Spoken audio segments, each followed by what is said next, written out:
My name is Linette and I am a proud educator. I have been a teacher for over 25 years. I have been an administrator for over 4.5 years, close to 30 years in education, K through 12. And I'm very excited to be here to talk about education. I'm also the president and CEO of the Stubborn Pearls Foundation Incorporated, located in Cary, North Carolina. What is it that made you decide to go into education? Well, when I decided to go into education, I originally went to school to be a TV journalist. And that wasn't what I thought it was going to be. I became pregnant with my first child and had to figure some things in life out where I had to pivot. And I met a group of educators at a cookout who realized that my talents and strength was in English, and they recommended I go into education with me about to have a baby and English being a strong background, as well as social studies and adult history, that will be perfect with me. So they told me to try it, and what could go wrong? If I don't like it, I could always do something else. So my first assignment was a substitute job at East Orange, New Jersey. And I still remember the recruiter saying to me, the kids will let you know as soon as you walk in if this is going to be the job for you or not. And she wasn't wrong about that. Were you already involved in organizations? Yeah. Okay. I was at Inaugural about 4 years before I became a teacher. Because I know a little bit about Sigma Gamma Rho and the founders. Did that have any bearing on your decision to become an educator as well, or was it just a coincidence? It was both. It was coincidence. It made the decision easier for me to come into education. I had always admired the founders for what they had accomplished and their legacy, and I didn't see it. I saw it as following their footsteps, honoring them going into education, that it was just natural to do that. As a coincidence, I had joined this organization that had to be founded by teachers, and now it's gone into the profession. Many of the members are educators. How did this impact you and your experience? It impacted me because it gave me a very strong network of support. So if I was struggling with something, I can make that phone call and didn't have to be in my chapter. It could be anywhere in the country. So that was a huge help to be able to have that network of support. My second teaching assignment was in Paterson, New Jersey, and I happened to be a SOAR that worked at the district. So she was a very important part of my journey and giving me advice and letting me know, particularly about special education, because she was a special education teacher, and I didn't know anything about that. I didn't go to school to be a teacher. So I went through, at that time, they had what was the alternative route program. So I came to teaching that way. So she was a very big help with the special education piece and helping me understand why things looked the way they did, strategies, what worked, what didn't work, and how to approach children in that manner. And that it didn't matter whether it was special education or general ed. She gave me tips on how to connect with kids, and that has been a very important part of my secret to success, because you have to build relationships first. Understood. What would you say to someone who is possibly being introduced to education in the same way that you were and coming an alternative route? Because it's 2025, and when you came in, that was some years ago. What advisement would you give them this year? Keep up with the trends, know what your kids like, know what is going on in their world, what is their background. You have to make that connection. And if you don't know, you can research that, because if you could connect to them, they are yours. Kids will like you no matter what, but they want to be respected. They want to know that they could trust you, and they want to know that you're going to listen to them. So if you do that, you're golden pretty much, because that's what kids need. I would also suggest that you make friends with the janitor, the secretary, because that's who really runs the school. And we think it's the principal. Yeah, they run the day-to-day operations, but when you get down to the nitty-gritty, those are the two people who are very integral to your school. Also, I would recommend that you see the kids as people and you let them see you as a person. Sometimes as teachers, especially when we're new, we go in with this, you gotta listen to me and I make the rules, and that's not always what you need. You don't need to yell. You don't need to scream. You don't need to show who's in control. They know who's in control. If you show respect, they're gonna get respect. And I know as the adults, often we to be the opposite way, but we have to give them their respect too. Kids have a voice and they want to be heard. And once they are heard, they will respect you because they know you will listen to them. I think I heard yesterday, or maybe the day before yesterday, you mentioned something about the in-classroom management being trial by fire. Can you tell me about that? Sure. Classroom management, my opinion, is not something that's taught necessarily in the book. You can get some tips and strategies, of course, but the implementation is the trial and fire. What works for one educator may not work for the other. It depends on the kids, their relationship, their environment, about what works, the background of the kids, their foundation, their value system, and yours. What type of leader are you? Are you authoritative? Are you a dictator? Are you just someone who lets the kids decide what they want to do and you compromise in between? You guys set up the rules together, or are you going to do it? So all that comes into play, and it becomes different with each group of kids that you have in a year. You learn to change a couple of things. You may have to add a couple of things. You may not need something. So you live and you learn about what works for you. Tell me, how did you find yourself here? Well, I found myself as the president of the organization. I came to the Seven Pearls initially as a life member, as a supporter, and the project of the headquarters was something that I was involved in from the beginning with Christine E. Trigg, who was the first president. She was one of my mentors as an undergraduate and as a graduate. And we were close. She mentored me. And as we were going through the process, as an undergrad, I didn't understand everything. As a new grad, I didn't understand everything because I never owned any property, much a house. I even had my own apartment. So I didn't understand. So she would answer those questions for me so I could understand. And she never made me feel like I was dumb about it.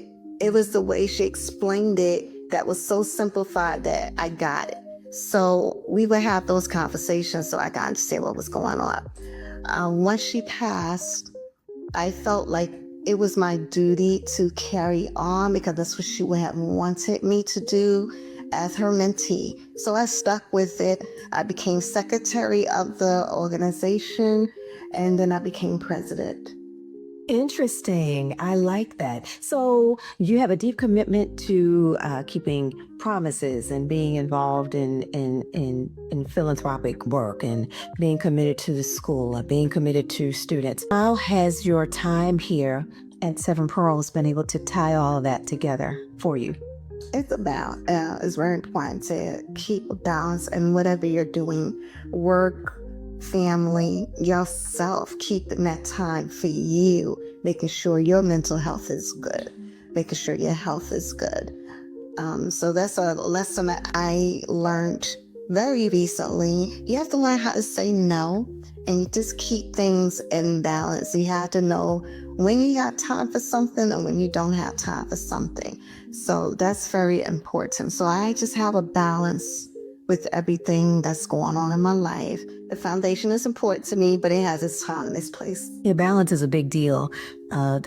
We aren't necessarily taught as girls to prioritize self and try to find an equal space in our life for all the things in our lives. So what would you say to educators about the balancing act of balancing all the acts of the life? Don't take your work home with you. Leave it there. It'll be there for you when you come back. Because guess what? If something was to happen to you, and I've seen it happen, God forbid you pass, they're going to replace you in 48 hours. Your job is going to be posted. Don't kill yourself. Do what you can within those allotted hours that you have. There are people who put in the extra time, and if you have it, great. But if you have family and you have children, they need you too. Sometimes as teachers, we put our students before our own families. And that's just something we do because of care. It's not that we don't care about our own kids, we do. But when you have that many kids depending on you, it's a little different because they do depend on you. You make their day. If you're a good teacher, you make their day. They come into school not just to learn, but you make them want to learn. They look forward to what you have to say. What are you going to do today?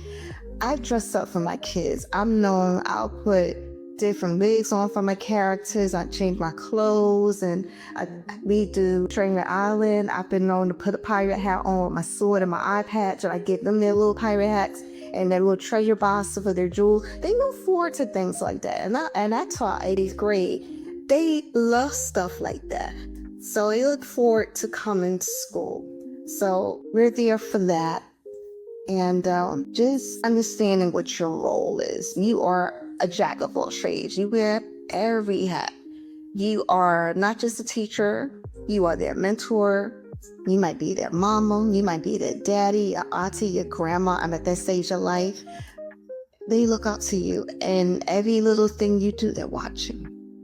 Down to the color of your nails, they're watching because they want to imitate you. I believe kids spend more time with us than they do at home. And they see us, if their parents are working 2-3 jobs, and often, especially if you're in a Title I school, that may be the case because parents are just trying to keep their families together. They're not neglecting their kids. They're just trying to survive out here. So they may have 2-3 jobs sometimes, just trying to make ends meet.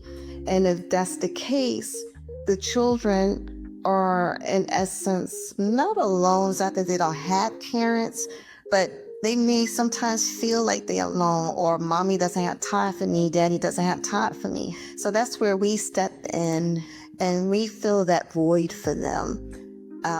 That's that auntie, that's that mommy piece where you're like their second parent. They know who their parents are, but like I said, you're filling that void for them. I see kids who struggle with that piece. You got to know their background. If something is going on in that world, it's important that you make that connection. Kids are prone to violence just because of what they're seeing and exposed to in daily life. It's hard to teach Johnny how to read when his parent got arrested last night. He's not thinking about all that. He's thinking about, is my daddy okay? If mommy's in the hospital, I saw this a lot during COVID. It was a lot going on. We saw things. COVID introduced us to kids' world that we had no idea what's going on, because they'll be in their house. And we saw things that we necessarily didn't want to see. But we saw things that was like, oh my God. We had, kids that were homeless. They learned from McDonald's parking lot, or they're in their car. And we got to see that. Those moments that they did turn camera on, or parents fussing at them for trivial things. So these kids had their own little world going on, and then they come to school, and if we're not loving and compassionate and giving them the time of day, that was another obstacle that they had to come. So they came to school. If you were that teacher, this is where I found love. This is where I can eat. Here's where I could be myself. And we saw that. So sometimes we don't know that kids are raising themselves sometimes. I've seen that a lot in communities that I've taught, and where parents have to leave state to go work, and the kids are raising themselves. So we would do wellness checks on some kids, and if they need something to eat, you got it. If you needed clothes washed, who washed your clothes? If you didn't have water, the water got turned off because parents couldn't pay the bill. You come to school, take a shower. Those are things that are important in addition to learning your ABCs and 1, 2, 3s. Is this something that I said that you did not go to school to become a teacher, but from what you've seen, your experience as an educator, how much of this is taught to those who do go to school for education, to land in the classroom? I think it depends on the professor that you have and their experiences. If they've been exposed to certain things, they're going to share that. But if they haven't had those experiences, how can they share? True. So what would you suggest in terms of curriculum for those entering into school, early and later on in life to become an educator? What are some of the topics that you would have them to study, have a better shot at being a best educator? Classroom management is one. We do have that, but something I would say more real with those situations where you had that challenge. You may have that student who challenges you. How to deal with that, how to not let it get under your skin, because I have to learn that the kids aren't mad at you. Something happened in that course of the day that set them off, or something's going on at home that may have set them off. So you were just in the way, you're the target at the moment, but they don't mean any harm. And once you get past that, and you find out what's going on, then you're like, oh, okay, now I can assist you and teach you how to navigate that issue. Also, cultural competence is huge.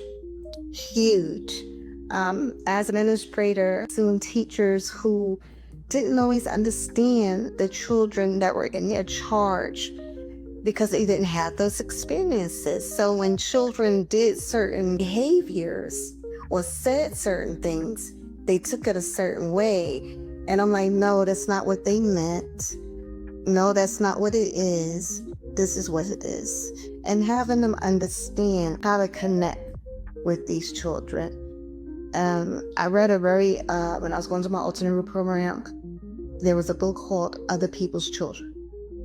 And I remember that book, and I was like, see, this is somebody, the author, understands that there's children are the same. They were water country, they and suburban, everything. The kids are kids. They're gonna do things.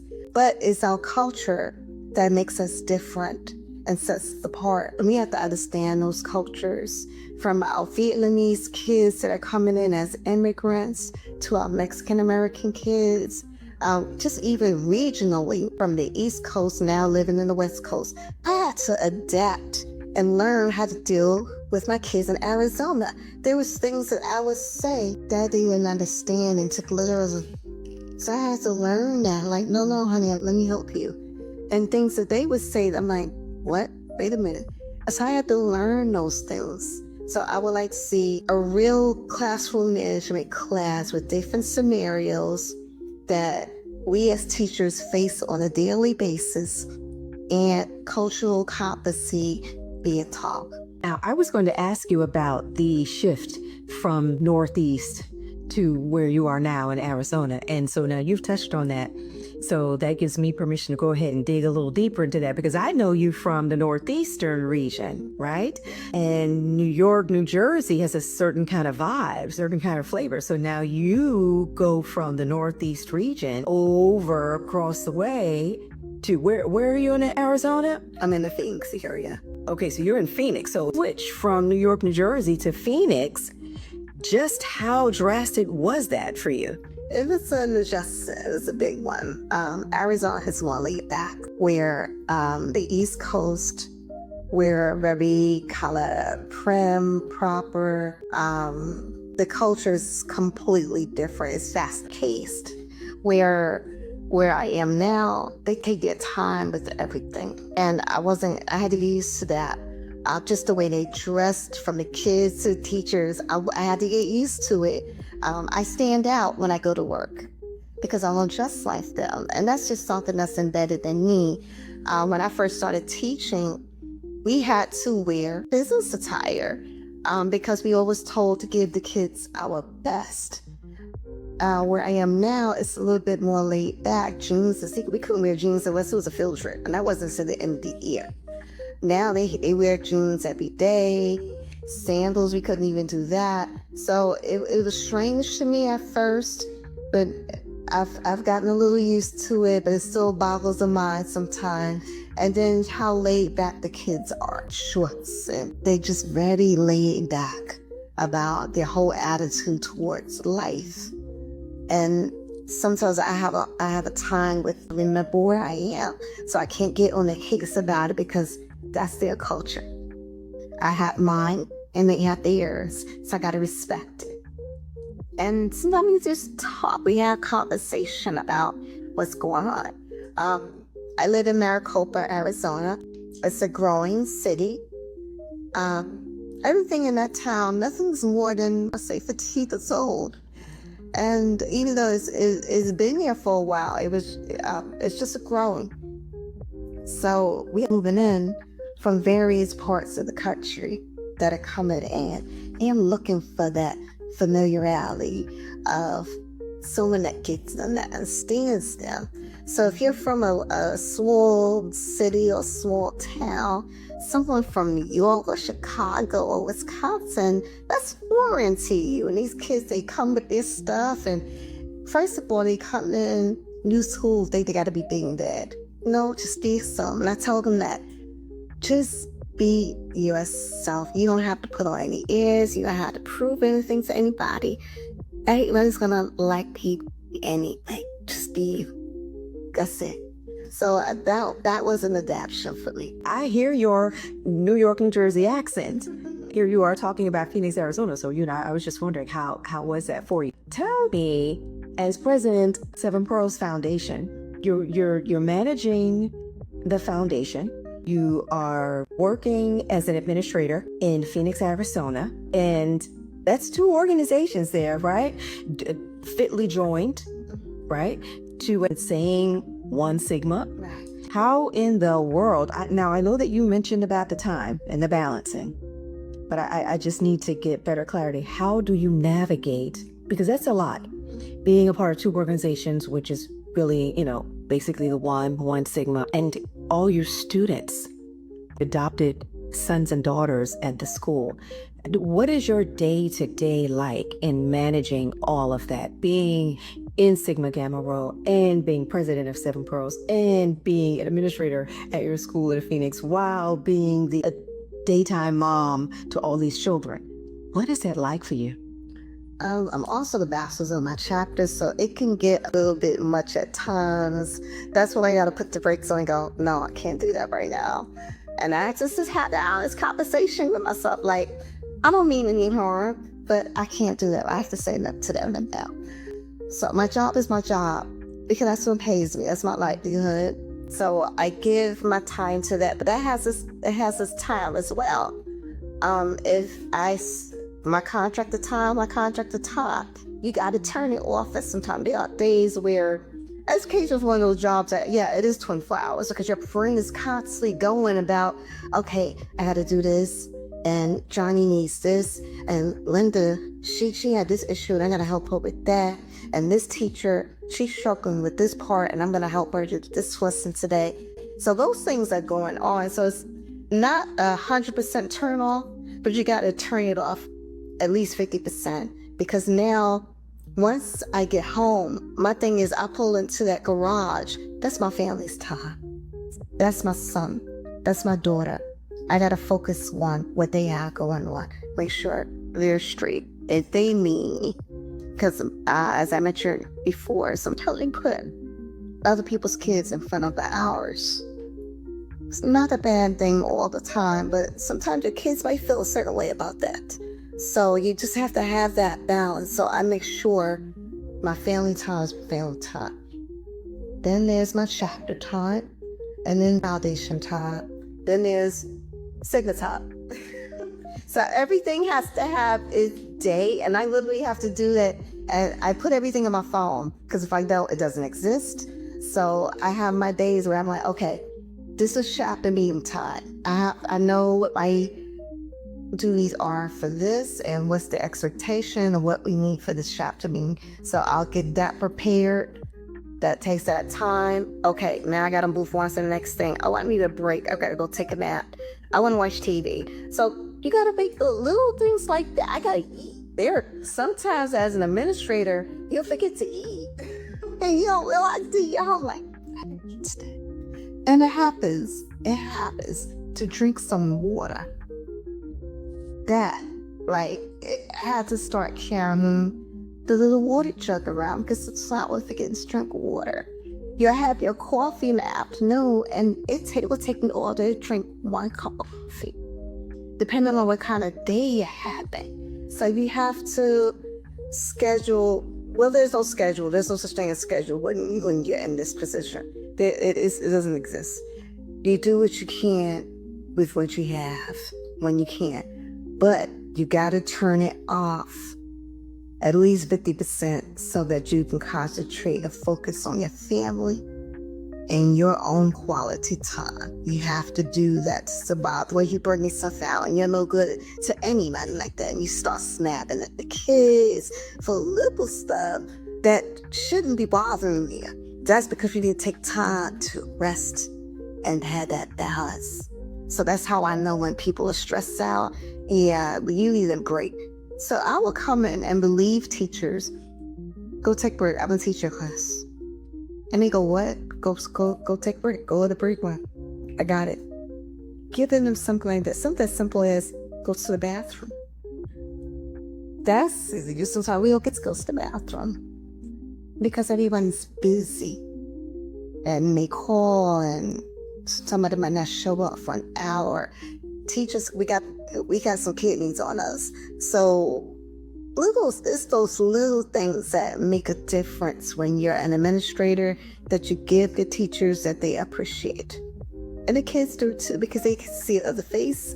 You might give them a different way to do something that may not have occurred. I've seen principals come and teach classes. I miss the classroom, so I go back and I do that sometimes.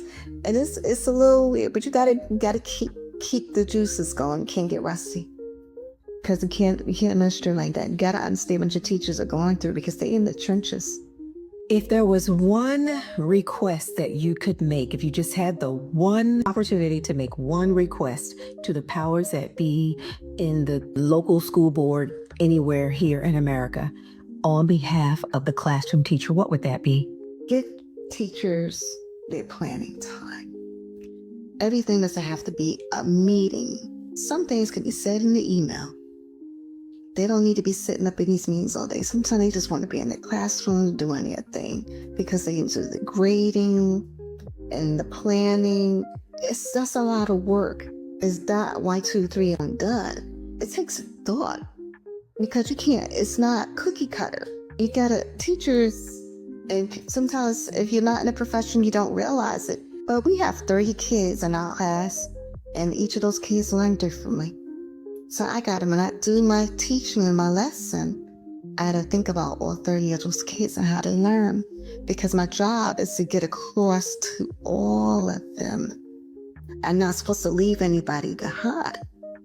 And sometimes they fall short with that. So I would ask that request. Another request I would make, if I had unlimited funding, teachers shouldn't be paying for extra stuff. That is so ridiculous to me. Bulletin boards. I was talking about it today with somebody, another teacher. Yeah, the teachers got to change their bulletin boards every month. Who's paying for that? They are. The schools are supplying it. There are some schools that won't let you use shortboard stuff. You got to make everything by hand. What if that is not my skill? That was never my skill. And I used to freak out because I'm like, I don't know how to draw. I don't know how to measure.